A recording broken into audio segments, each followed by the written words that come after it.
Right Neelima Visakha ఉక్కు కర్మాగారానికి సంబంధించి ఎన్నో ఏళ్లుగా పోరాటం కొనసాగుతోంది.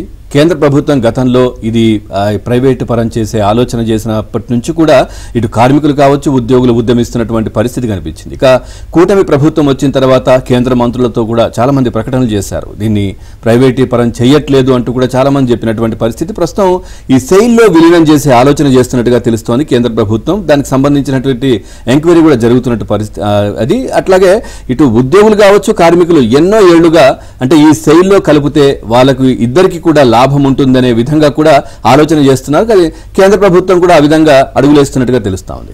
చూద్దాం. విశాఖ ఉక్కు కర్మాగారాన్ని steel authority of India limited సెయిల్లో విలీనం చేయాలని కేంద్ర ప్రభుత్వం యోచిస్తోంది. నిజానికి ఇదే డిమాండ్తో ఉద్యోగ కార్మిక సంఘాలు చాలా కాలంగా ఉద్యమిస్తున్నాయి. ఇలా చేస్తే రెండు వర్గాలకు లాభమేనని సూచిస్తున్నాయి. అయితే ప్రైవేటీకరణ అంటూ 3 ఏళ్లుగా కేంద్ర ఉక్కు మంత్రిత్వ శాఖ రకరకాల ప్రయోగాలు చేసింది. విశాఖ ఉక్కు కర్మాగారాన్ని నడి రోడ్డున నిలబెట్టింది.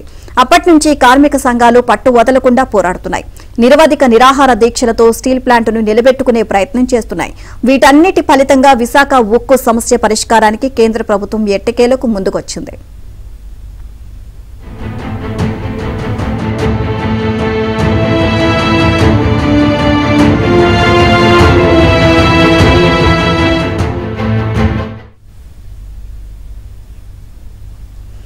అటు ముడి సరుకు కొరత, ఇటు ఆర్థిక ఇబ్బందులతో విశాఖ ఉక్కు కర్మాగారం తీవ్ర సంక్షోభంలో ఉంది. 3 బ్లాస్ట్ ఫర్నేసుల ద్వారా రోజుకు 21,000 టన్నుల హాట్ మెటల్ ఉత్పత్తి చేసే సామర్థ్యం ఉండగా ముడి పదార్థాల కొరత కారణంగా ఒక్క బ్లాస్ట్ ఫర్నేస్ నే నడుపుతూ రోజుకు 4,000 టన్నులకు మించి ఉత్పత్తి చేయడం లేదు.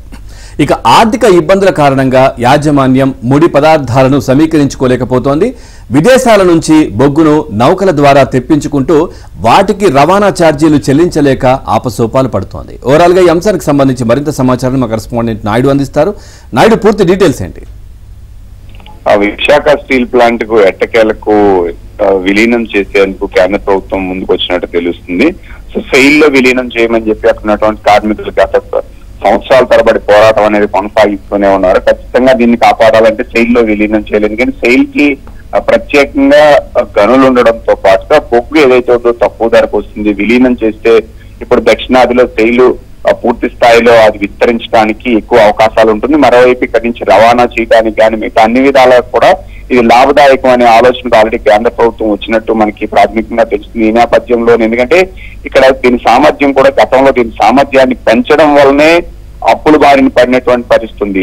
సామర్థ్యం సుమారుగా 7 బిలియన్ టన్నులు పైబడి ఇప్పుడు సామర్థ్యం ఉంది. అలాగే ఇప్పుడు బ్యాటరీస్ చూసుకుంటే సుమారుగా 21,000 టన్నులు రోజు చేయాల్సినప్పుడు కేవలం 4,000 టన్నులు మాత్రమే చేస్తున్నటువంటి పరిస్థితుంది. సో ఈ సామర్థ్యం ఒక్కసారిగా పెరిగితే సో ఉత్పత్తి వ్యయం తగ్గుతుంది. అలాగే ముడి సరుకు ఇప్పుడు బయట ప్రాంతాల నుంచి కొని తెస్తున్నారు. అది కూడా ఇప్పుడు తక్కువ ధరకు రావడంతో ఒక ఏడాది 2 సంవత్సరాల లోపే పూర్తి స్థాయిలో లాభాల బాటను పట్టడంతో పాటుగా ఇక్కడ ఉన్న స్టీల్ కి మంచి డిమాండ్ ఉండడంతో దక్షిణాదితో పాటు ఇతర దేశాలకు కూడా ఎక్స్పోర్ట్ చేసి లాభాలను ఆర్జిస్తుంది అనేది ఆలోచనకు వచ్చినట్టు తెలుస్తుంది.